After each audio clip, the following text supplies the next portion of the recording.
उतर जाए भरता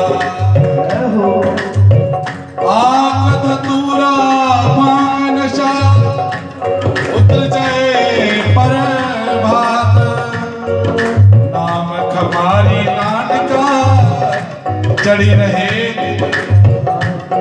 परमात्मा का नशा जो ना अभ्यास पीठ का पर नहीं होना ते बंधुओं तो सच सुनाओ नहीं विद्या नहीं बाबू मुझे नहीं लगता कि मेरे में इतना बल है मेरे में इतना समर्थ है पता नहीं लगता है ऐसे कौन सी ताकत कौन मारा आ जाता है तो पूरा भागवत आ जाता है बोलो वरना दास के पास कुछ नहीं है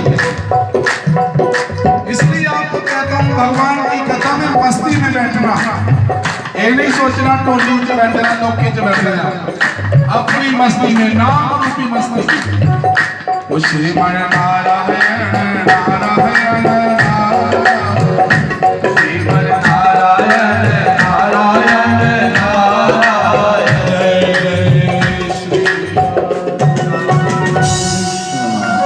सुखदेव जी राजन भगवान ने देखा कुछ सखियां नदी विच स्नान करा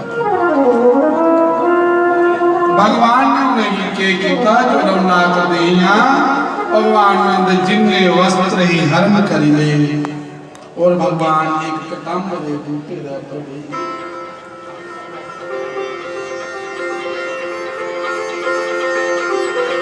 भगवान की इस कथा में कुछ लोग कहते हैं देखो जी जे क्या किया भगवान ने वस्त्र हरण किए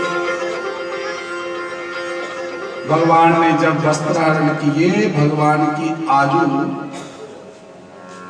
मात्र 10 वर्ष कितने साल की बोलो या 10 साल का जागत है काम विषय नहीं होगा विकार नहीं तो होता है आपको ज्ञान होना चाहिए बच्चे की नहीं पता होता जो सती सूर्या की ब्रह्मा विष्णु परीक्षा लेंगे आख लगे भोजन ते करना लेकिन निर्वस्त्र हुई है तो माता सती रसोईया बड़ी प्रतिव्रता नारी उन्हें पानी वाली चोटी दी छटा मारिया ब्रह्मा विष्णु नंगे करिए निकल के बच्चे खटोले ने चपाई रखी हाँ सुखदेव जी सुना जो भगवान ने वस्त्र हरण कीते भगवान की आयु बड़ी निक्की ही कोई बच्चा होता है उसी विकार का कोई ज्ञान है संसार की कहा भी विकार का उसी ज्ञान नहीं होता उनके को बड़ा ऊपर होता भगवान ने वस्त्र हरण कीते वस्त्र हरण करिए भगवान बे गए सखियां नौनियां जो ना वस्त्र लगियां दिखन वस्त्र नहीं मिले आपसे प्रार्थना है आप ध्यान से इस कथा को सुने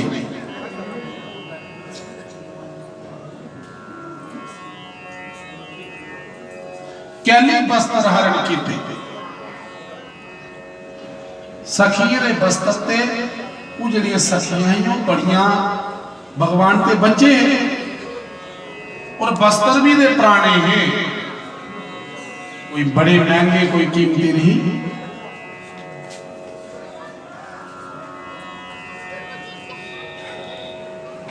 वस्त्र हरण कीते भगवान ने सखियां वस्त्र नहीं लभे डरी गई कुत्थे गए साढ़े कपड़े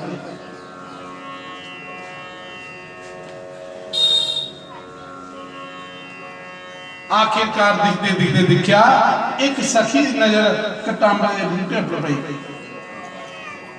आख लगी वो देखो नंद दा लाल कृष्ण जिहड़ा होता बैठे दा है उन्हें सारे वस्त्र चुकी ले आख लगियां कृष्ण तू मक्खन चोरी कीता तू सारियां मटकियां फोड़ियां आस मजाका विच लंघ रहियां अज तू सारे वस्त्र हरण कीते हुण बच्चों है तू शब्द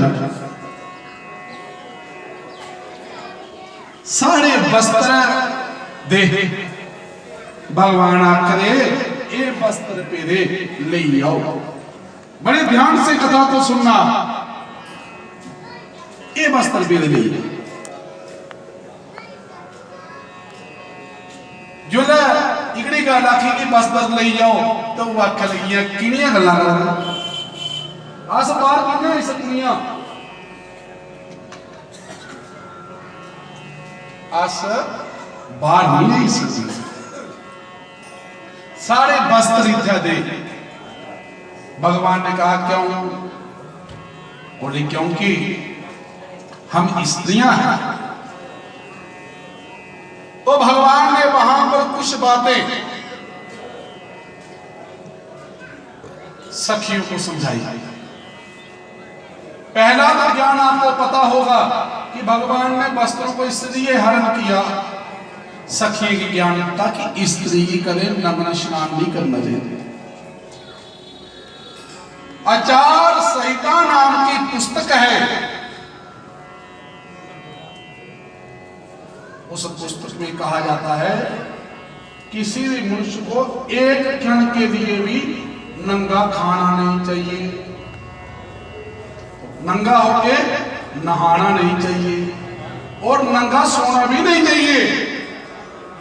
क्योंकि जब भी कोई इंसान नग्न अवस्था में होता है तो उस पर जो नकारात्मक जो शक्तियां हैं अर्थात भूत प्रेत आदि जो दुरात्मा है जो उस पर प्रभावित हो जाती है।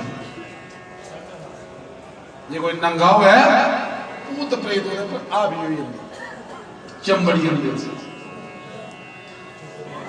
झूठा मुंह भी शास्त्र में आदमी का नहीं रहना चाहिए। ऐसा शास्त्र में कहा। भगवान ने पहला ज्ञान उन्हें यही दिया। इतु तक नौने में भी शास्त्र की मर्यादा है कि कोई भी इंसान जो है तो एक वस्त्र के शरीर पर होना गया चाहिए। हाँ यही मर्यादा है। दूसरा वो बड़ा चेता आदमी है। भगवान ने दुआ ज्ञान देता स्त्री से स्नानम पुरुष से भोजनम।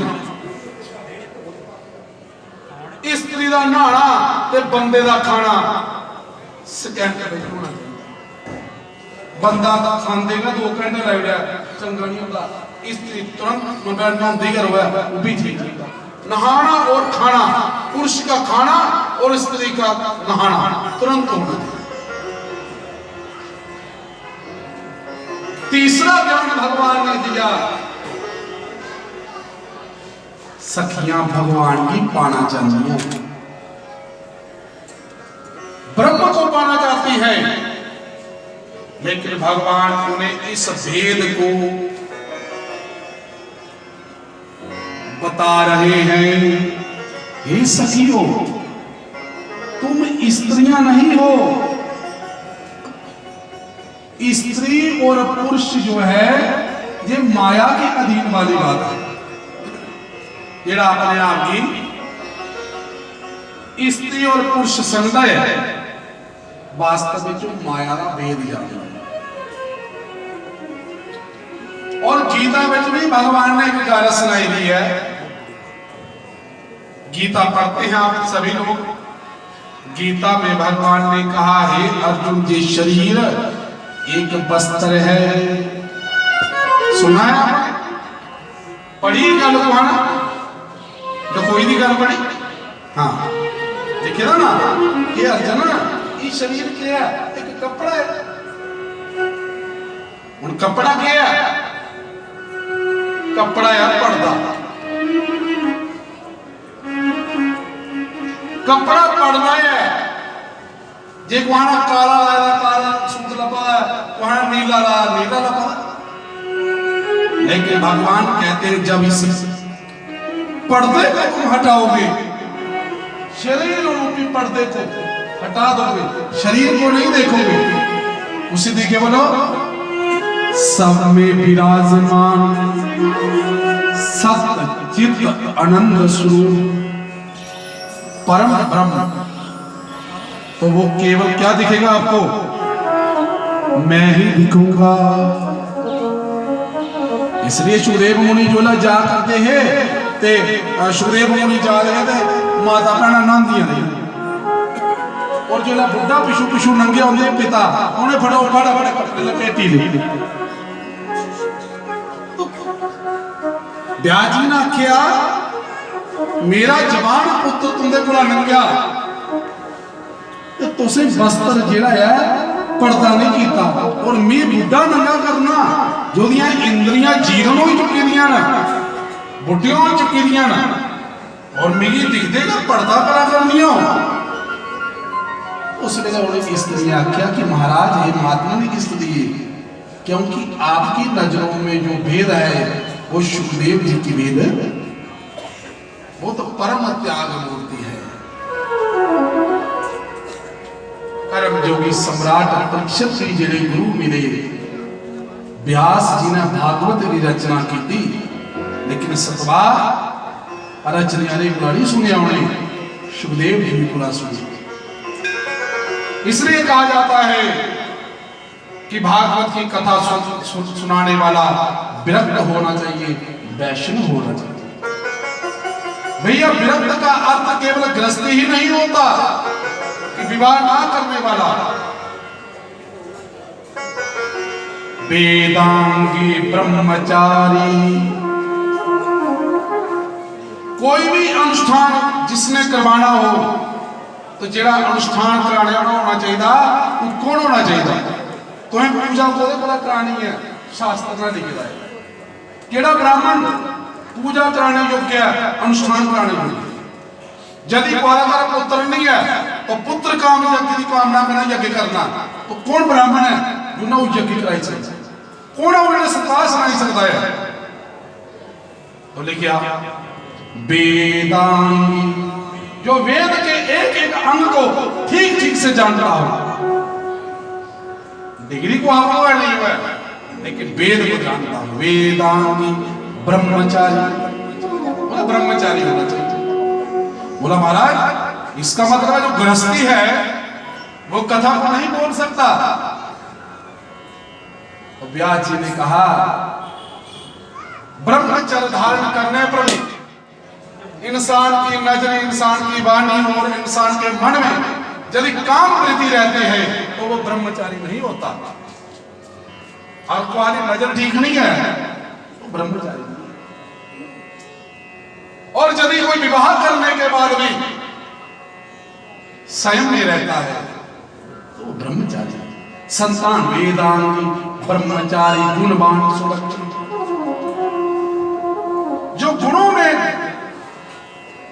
ज्ञानवान हो और नीति को जानने वाला हो और हर बात में निपुण हो उदाहरण देने में स्पष्ट हो परम वैष्णव हो। वैष्णव कौन है वैष्णव वो है वैष्णव कौन है बोलो वैष्णव वो है जिदा विष्णु का उपासक है। नारायण का राम मंत्र कृष्ण मंत्र नारायण मंत्र का उपदेश रहता है वैष्णव वैष्णव गुरुकुला दीक्षा लेना वैष्णव हम एक रस्ती का तो सर लेकिन यदि तुसे वैष्णव गुरु महाराज ना जुड़े तो आप पूछे कौन है तो बोल महाराज हम वैष्णव परिवार है। तो बोले महाराज सुखदेव जी वर्णन करते हैं कहा शरीर भी एक कपड़ा है जैसे कपड़े के जलने पर भी आत्मा का अस्तित्व नष्ट नहीं होता। हे सखियों स्त्री और पुरुष का भेद इस शरीर का भेद है और जब तक जीव उस भेद को नष्ट नहीं करता आत्म स्वरूप को नहीं जानता तब तक वो मेरे को प्राप्त नहीं हो सकता। सखियां भगवान की पाना चाहती है और भगवान का ना रास रचाइयो नहीं लेकिन वो रास शरीर की रास नहीं है वो रास आत्मा की रास थी परम रास और भागवत का दे महारास कहलाया। बोली सच्चिदानंद भगवान की जय सच्चिदानंद भगवान की जय कि हर सांस में हो